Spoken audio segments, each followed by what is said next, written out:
Vamos voltar à nossa discussão aqui a respeito do que disse o presidente da República no discurso da edição de número 77 da Assembleia Geral das Nações Unidas. Zoe Martínez, eu quero uma análise sua. O que você destaca aí? Eu trouxe vários pontos aqui, mas qual que é o seu?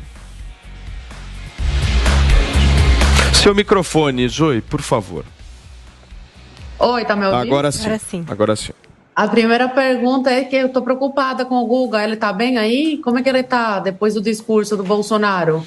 Como é que você tá, Guga? Tá mal? Eu estou mais uma vez envergonhado por ser brasileiro. Na hora do Evite, eu vi e ter esse cara como representante do país. Coitado. Bom, mas já vi que ele tá bem. Pronto para as abobrinhas de novo.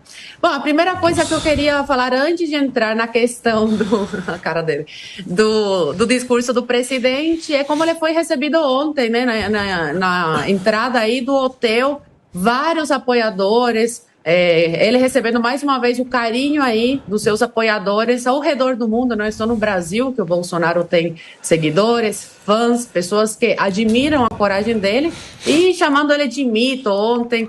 Queria ver uma cena dessa com a Tronic, com o Lula, com a Tebet. Infelizmente, com nenhum desses acontece isso. Por que será, né? Aí a gente vê por que o Bolsonaro incomoda tanto. Bom, eu fiz algumas anotações aqui no que o Bolsonaro falou no seu discurso. Eu não esperava nada diferente do que ele falou, viu, Paulo?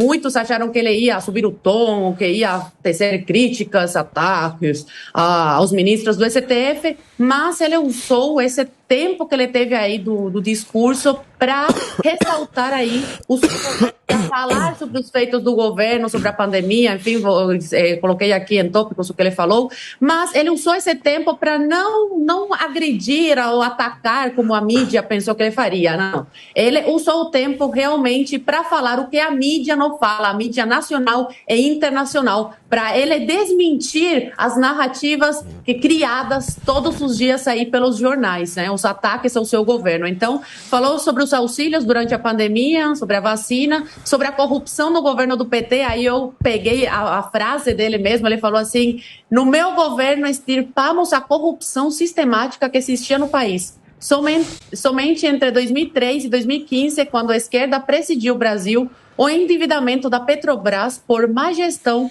loteamento político e desvios chegou à casa dos 170 bilhões de dólares. Então, mandou aí a real para o mundo sobre o que acontecia nos governos petistas aqui. Bom, falou sobre o melhor governo digital das Américas, sobre a água no Nordeste, oportunidades para o jovem empreender. Falou do desemprego, que caiu para 9%. Há 7 anos que a gente não via uma coisa dessa. Sobre a deflação também, o preço da gasolina, que caiu mais de 30%. O Brasil virou o 6º principal destino de investimentos no mundo. Falou também do PIB brasileiro, que o país está no caminho da prosperidade.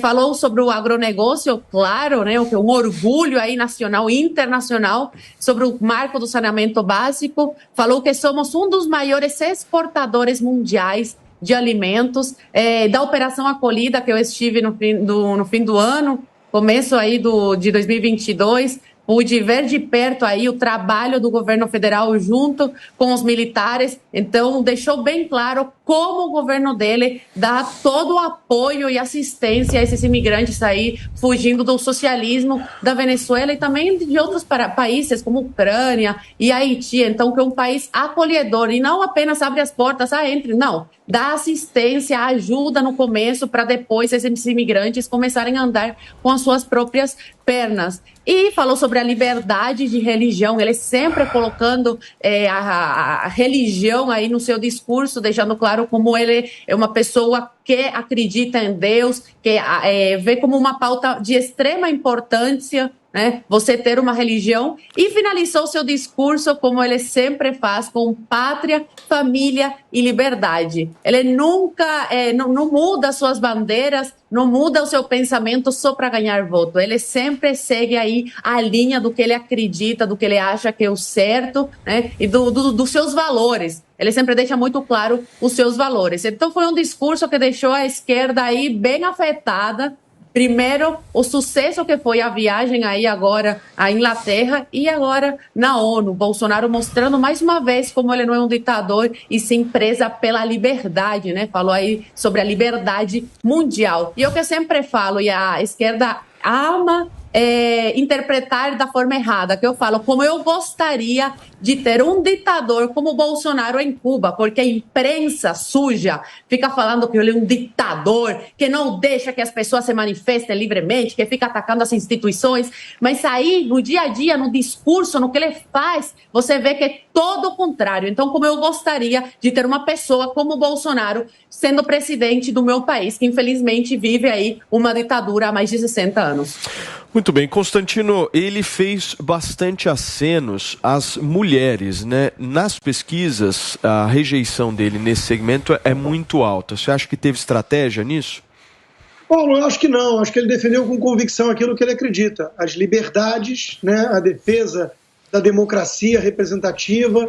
Mostrou ali o Brasil em destaque perante o resto do mundo, com energia limpa, uma potência de produção de alimentos no mundo inteiro, uma reação rápida durante a pandemia. Então ele esfregou na cara de muito hipócrita a verdade, esfregou dados, mostrou a realidade ocultada pela mídia militante. E, claro, aproveitou para deixar muito escancarada a gritante diferença entre ele e o seu adversário no pleito, né? Lembrando que a Nicarágua persegue cristãos, ele oferece abrigo, refúgio a esses cristãos perseguidos. O ex-presidente Lula defende o seu companheiro Daniel Ortega da Nicarágua, inclusive comparando com Angela Merkel em relação ao tempo de permanência no poder. Lembrou da Venezuela, do drama humanitário que aquele povo todo foge, aí sim, da fome socialista causada pelo regime apoiado por Lula, né, que gravou vídeo pedindo votos para Maduro, para Chávez, e a Operação Acolhida recebendo essa turma toda no Brasil. Lembrou da importância de defender a pátria, né, em relação a essa visão mais globalista. A questão do aborto, ele mencionou ali, né, defendemos a vida. Então, o presidente está defendendo suas convicções, seus valores, valores conservadores, valores que são amplamente disseminados e majoritários no Brasil, né? Então, ele não fez nada de cálculo eleitoral, não se mascarou como outros fazem, né? É o que ele defende realmente, né? Deus, pátria, liberdade, e ele mantém isso, né? Ele é o presidente mais atacado na história, né, do Brasil e não moveu uma palha, não fez nenhuma ação autoritária para tentar inibir ou impedir o trabalho, por exemplo, da imprensa ou censurar as redes sociais, ao contrário do que pregam seus opositores e até mesmo o ministro do Supremo. Então, de novo, foi um discurso inteligente, porém alinhado realmente aos valores do governo, mostrou feitos, conquistas importantes do governo, né, saneamento básico, redução da inflação sem canetada, sem tabelamento, e alfinetou os globalistas hipócritas, né? Lembrou que a Europa já voltou a consumir energia suja e o Brasil é um exemplo para o mundo nesse sentido e não um pária. Muito bem. Guga Noblar, qual o seu destaque? Olha, aconteceu o que a gente já previa. Bolsonaro usou esse tempo que ele tinha na ONU para fazer comício. Ele usou a ONU de palanque para, mais uma vez, se promover para o seu público, para os seus eleitores. Eu fico imaginando a cabeça de quem estava ali acompanhando, tentando entender, né, esse discurso do Bolsonaro. Mas se vocês olharem as fotos, não teve muita gente assim que acompanhou o discurso de Jair Bolsonaro, porque, ao contrário do que aconteceu em edições anteriores, dessa vez o Joe Biden, o presidente dos Estados Unidos, por conta do funeral da rainha, disse que só vai falar amanhã. Ele é sempre o presidente dos Estados Unidos é sempre o segundo a falar. E dessa vez não será. Então, por conta da falta do Joe Biden, muita gente preferiu não acompanhar essa abertura da ONU hoje com Jair Bolsonaro, já que ele não tem essa moral toda, né, no cenário interno. Não tem muito o que falar, as pessoas não têm muito o que escutar de Jair Bolsonaro. Então, se vocês acompanharem a plateia, faltou muita gente, mas o discurso dele não foi para a plateia, o discurso dele foi para os seus eleitores. Ele, mais uma vez, falou um monte de cascata. O Brasil é o celeiro que acaba alimentando 1 bilhão de pessoas no mundo, né? Ele usou esse discurso mais uma vez esquecendo de informar que tem 33 milhões de brasileiros passando fome, né? Nem o celeiro do próprio país, quanto mais do planeta Terra. Mas, enfim, ele esquece de dizer isso. Ele também tentou colocar o Brasil como um país que preserva a Amazônia. É uma piada atrás da outra, sendo que acaba de, mais uma vez, aumentar os focos de incêndio na Amazônia, mas isso acontece de mês a mês. O Brasil, com o governo Bolsonaro, é um governo que a gente sabe que não prioriza a preservação da Amazônia, muito pelo contrário, né? E o Bolsonaro acabou, claro, atacando o Lula, atacando a oposição, fazendo um discurso ali de costumes, apelando mais uma vez para o lado religioso, já que ele não tem muito o que falar sobre o que ele deixou, né, de positivo para o país. Vale até a gente lembrar daquela cena dele no podcast, onde perguntaram: o que você vai deixar para o Brasil? E ele falou: vou deixar as bandeiras verde e amarela. As pessoas estão agora vestindo o verde e amarelo. O Brasil, de fato, está passando por uma crise ainda econômica. A gente tem milhões de pessoas passando fome. A gente tem a Amazônia sendo queimada. A gente tem o Brasil, durante o governo Bolsonaro, saindo da missão diplomática que participava no Líbano. E mesmo assim, ele tentou se vangloriar de tudo isso. Tanto das missões diplomáticas, quanto da questão da Amazônia, quanto da questão da fome. E é outro detalhe. Ele falou que o Brasil investe em ciência e tecnologia. É um show de piadas, sendo que ele é o governo que mais ignora e corta verba para esse setor. Mas mais uma vez acompanhamos um show de fake news e a ONU sendo usada de palanque para um político que está desesperado vendo a eleição escorrer pelos seus dedos, né? Vendo que talvez não chegue nem ao segundo turno. Muito bem, certo. Como é que está a repercussão, Paulinha? Você quer trazer algum ponto que inflame a nossa floresta? Olha, eu vou trazer um pequeno tempero. O que vai acontecer depois disso fica por conta de vocês. Mas o Lucas Ortega, que participa com a gente direto aqui no Twitter, #NaONU, ele diz o seguinte, o TSE vai proibir a divulgação do discurso do Bolsonaro na ONU também? A gente trouxe aqui o caso desse pedido da Soraya Tronic para que ele não usasse em campanha as imagens gravadas ali no discurso que ele fez em Londres. Então, primeiro é importante lembrar que tem que haver um pedido ao TSE. Mas aí vocês acham que nesse momento o TSE também impediria o Bolsonaro de usar essas imagens, já que ali ele performa como presidente e não como candidato? Não, algum coordenador de campanha deve estar nos assistindo agora, já deve ligou fazer nesse agora para o jurídico e já estão providenciando isso, Paulinha. Certo, Zoe Martínez? A gente está rindo, mas infelizmente uma coisa que pode acontecer e acredito que vai acontecer, senão é que já ingressaram com isso, né? Principalmente aí a campanha do Lula. Eles podem falar que, como o Guga falou, né? Na interpretação da esquerda, que não consegue interpretar direito o que a pessoa fala, tem que desenhar e explicar o desenho. Vamos falar que o Bolsonaro não falou para o pessoal da ONU, mas falou aí para os seus apoiadores. Eles podem alegar isso.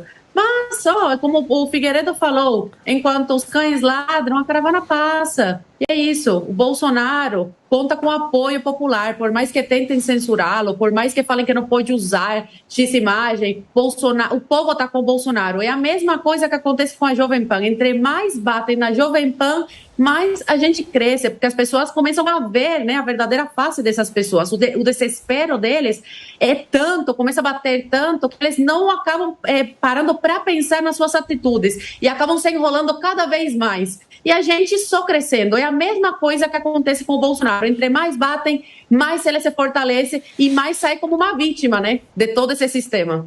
Muito bem. Turma, eu não quero de maneira nenhuma criar algum tipo de tumulto aqui no programa, mas eu quero saber do nosso Rodrigo Constantino o seguinte: Consta, você não acha que o Bolsonaro só prega para convertido? Em hipótese alguma, Paulo. Ele apresentou dados, ele falou de maneira sóbria sobre a realidade brasileira, que vai à contramão dessa narrativa ridícula da mídia militante, né? Dessa narrativa pipérnica. No caso do Google, ele leu os tweets rapidinho do pai ali, que eu também li, né? E não diz nada, né? Não diz nada. Meu pai está dormindo. O presidente falar de ciência. Está dormindo ainda. Veja, o Brasil tem uma potência no agronegócio graças a investimento em tecnologia, sim, e conhecimento, ao contrário do que prega a ala lulista, que quer o modelo do MST. E o Lula tem a cara de pau, esse sim, de espalhar fake news, dizendo que o MST nunca invadiu propriedade produtiva. Vocês não conhecem as imagens do MST matando gado e destruindo laboratório de ciência? da Aracruz. Então, de novo, né, é tudo uma grande piada. A esquerda vive de discurso, de visão estética. Outra coisa, falar para a plateia doméstica, todo púlpito da ONU é feito para isso, é recado internacional, mas é para consumo interno. Ou vocês acham que o Biden amanhã vai falar para o Putin? Isso tem outros canais, ele vai falar para o americano porque ele está preocupado com o midterm election aqui nos Estados Unidos. Isso é o óbvio ululante. Agora, o presidente apresentou fatos. O Brasil fez reformas importantes, a corrupção sistêmica, a marca do governo petista não existe nesse governo, é fato. O Brasil tem energia limpa, matriz energética limpa, que pode dar uma aula para o mundo, as florestas preservadas, e mesmo assim alimenta quase 1 bilhão de bocas no mundo. O número de fome no Brasil é fake news da esquerda. Fake news da esquerda. Na época do Lula tinha lá 70 e tantos milhões de famintos, se incluir insegurança alimentar, que é o termo elástico que pergunta assim, você tem medo de ter fome e não ter o que comer no futuro? Ah, tenho. Insegurança alimentar, 74 milhões em 2006, durante o governo do PT.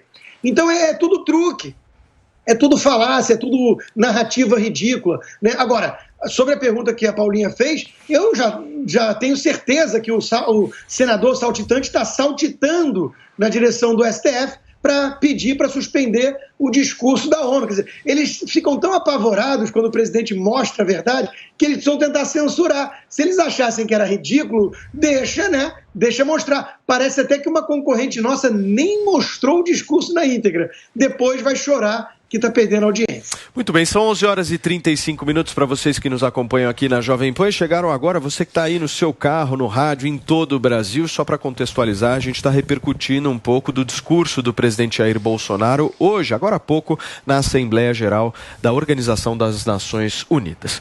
Guga, o seu pai não está dormindo, porque eu abri o Twitter agora, ele está acordado. Tem gente que trabalha para ele. Como é que está essa Que situação? bom que você é fã do meu pai, Rodrigo Constantino. Eu achava que você só era meu fã.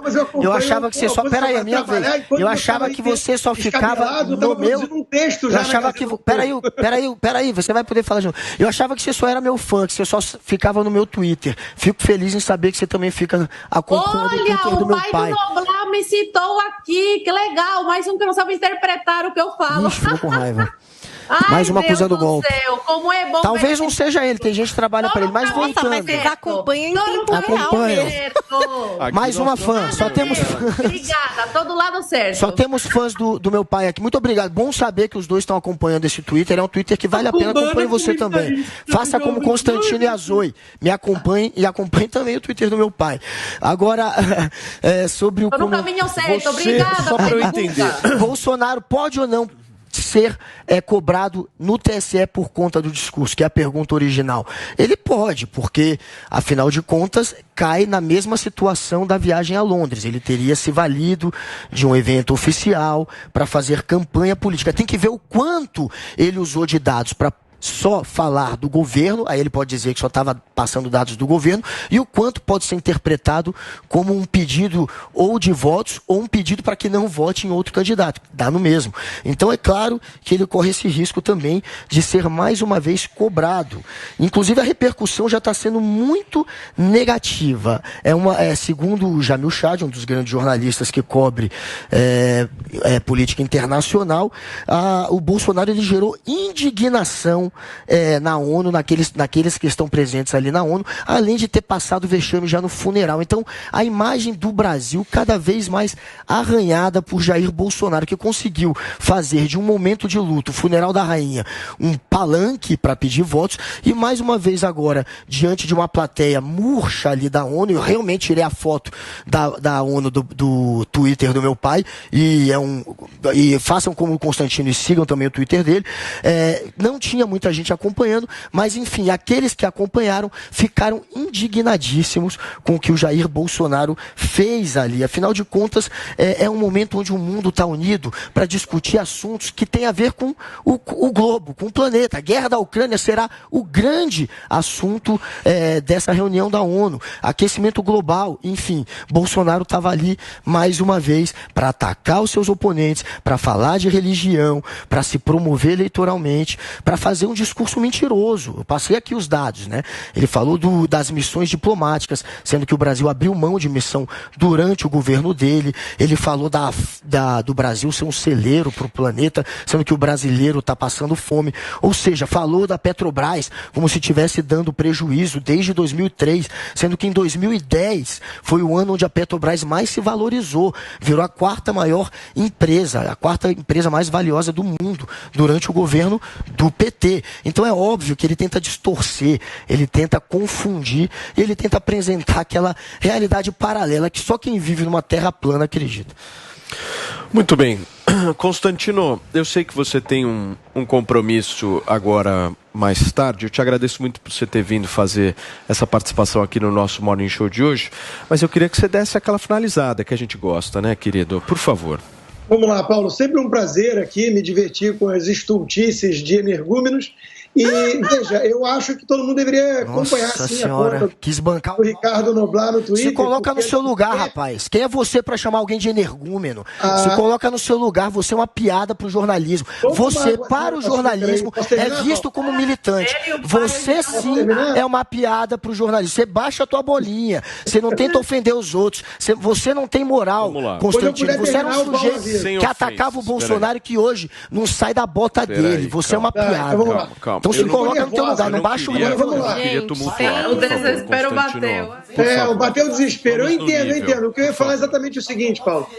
É divertidíssimo acompanhar a conta do Noblar, pai, porque ele faz enquetes, né? E é muito divertido ver ele perdendo sempre as enquetes, né? Ele tentando demonizar o Bolsonaro e vai lá no próprio quintal dele, o Bolsonaro sempre ganha as enquetes. Então, essa é a realidade da esquerda. Tem narrativa, tem uma bolinha que se protege, né? Ninguém solta a mão de ninguém. O respeitado comentarista internacional Jade, quer dizer, tudo militante comunista, petista, defendendo essa porcaria, defendendo o regime cubano, corrupção sistêmica, tudo isso que o bolsonarismo veio para extirpar. E para oferecer abrigo, né, asilo para perseguidos cristãos, por exemplo, na Nicarágua, regime defendido pelo guru dessa turminha. Então, Paulo, é sempre um prazer aqui desmascarar falácias ao vivo e até a próxima. Contem comigo. Muito bem. Valeu. Passar bem. Agora, ele está acordado, ele mandou aqui, viu? Estou acordado e envergonhado com o que eu vi do Bolsonaro, mas o que esperar dele já era o óbvio, né?